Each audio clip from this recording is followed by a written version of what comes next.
back to our channel. And today, guys, what we have is a 2016 Chevy Corvette Z51 Coupe for you guys. So essentially, if you hadn't watched our previous review, what we're going to be doing is we review cars on a 20-star basis with our normal 4 categories, that being the exterior styling, interior quality and looks, all-around performance, and drivability, guys. So without further ado, let's get this started. Alright guys, so first category up is the exterior of this car. Yep. So overall, the exterior is really, really nice. The headlights are all LED, the taillights are all LED. Yep. I mean, just the stance, I would think, you know, it's just, it just looks great. Super bright. It's kind of like the Ferrari red. And funny enough, it kind of has that look of a Ferrari, guys. Yeah, I'm not gonna lie. It kind of does from a far distance. And I mean, I've even heard some people, you know, mistaking this for a Ferrari sometimes if, you know, you're not a huge car guy like most of us and you probably watching.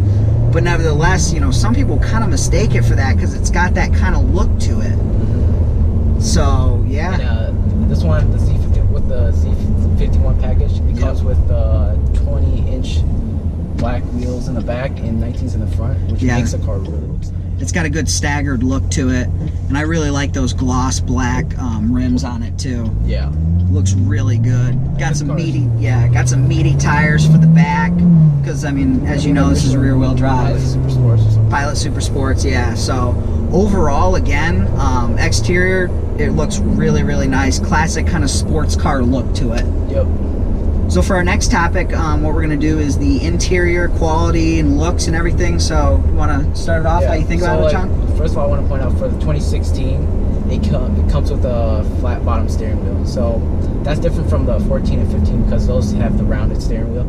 And to be honest, the flat bottom is where it's at. Like, it's the best. Like, it makes the car look really nice too. Yeah. In this particular Corvette, we have the glass pane roof to it. Yep, it really just opens up the car inside. Oh yeah, it looks really, I don't know, it brightens up the car too. Yeah, because when you kind of have a sports car like this, you know, some of them can kind of feel a little cramped. But with this glass pane roof, I mean, it really just opens up the car and, like he says, brings some more light in it and stuff.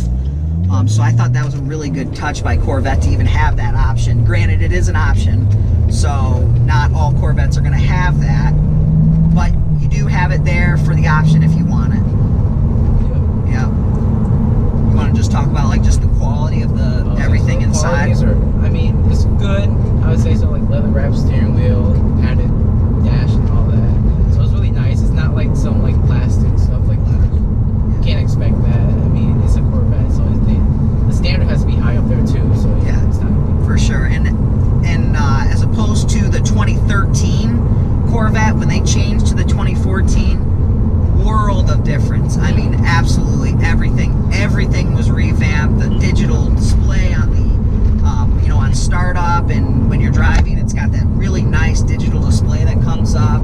Really nice navigation system. You know, everything is just modern, and it really feels the part of the price, I would say now. Earlier, you know, with the 2013, you were kind of just buying it for the engine and the performance. But now, I mean, it's just got the whole package to it, which is, it's really nice. Yeah, for the price range too, like this car is like, it's value. Yeah, it's got a lot of value to it. So yeah, that's about it for the interior too, guys. Really nice interior. Alright guys, so next up we have performance, and under the hood we have a 6.2 liter naturally aspirated V8 pushing around 460 horsepower and 465 foot-pound of torque.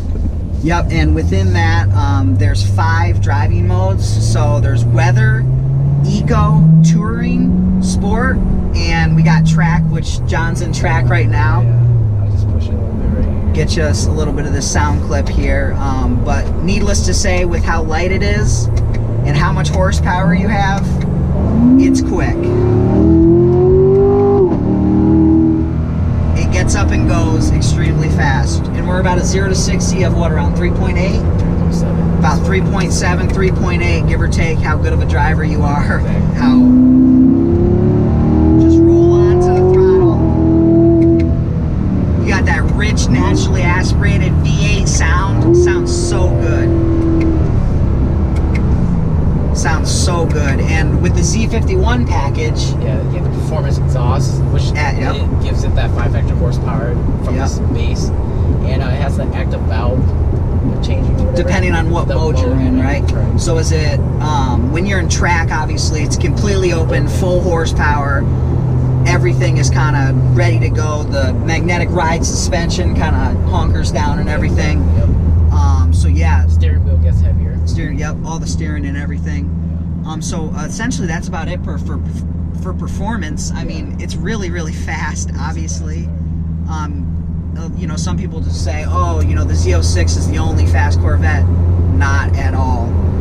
Personally, I'd probably rather have this because it's a little bit more tameable on the road, you know. And you can get all the power down. Like, there's still going to be some wheel spin, but it's going to be less likely as the Z06. But yeah, I mean, we're not saying that the Z06 is bad by any means, but we're just saying the base Stingray might be a little bit easier daily. For usable power, yeah. I would say the Z51 is a pretty good point. Yeah. So our next category, drivability? Yep, drivability. And this car, I would say, it's not that hard to drive at all, especially with the automatic. Like, it's not that hard to drive. I mean, the only problem is it's not an all-season type of car. It's specifically made for, like, summertime. It's got the rear-wheel drive to it, which obviously hinders it in the winter, so, you know, I wouldn't suggest that you do drive in the winter. Technically, you could. I mean, I guess if you put some Bridgestone Blizzaks or something, we wouldn't suggest it, obviously. Yeah. But in terms of ride quality, blind spots, visibility and stuff, it's actually really pretty good. Would you agree? Yeah. And with the magnetic ride control, I mean, it's the best in the business. Like, the actually our previous review with the Cadillac CT6 had magnetic ride control. GM does it so good with their magnetic ride control. Yeah. I mean, it rides completely fine. I mean, obviously if you put it into track or sport, you know, it's gonna stiffen up.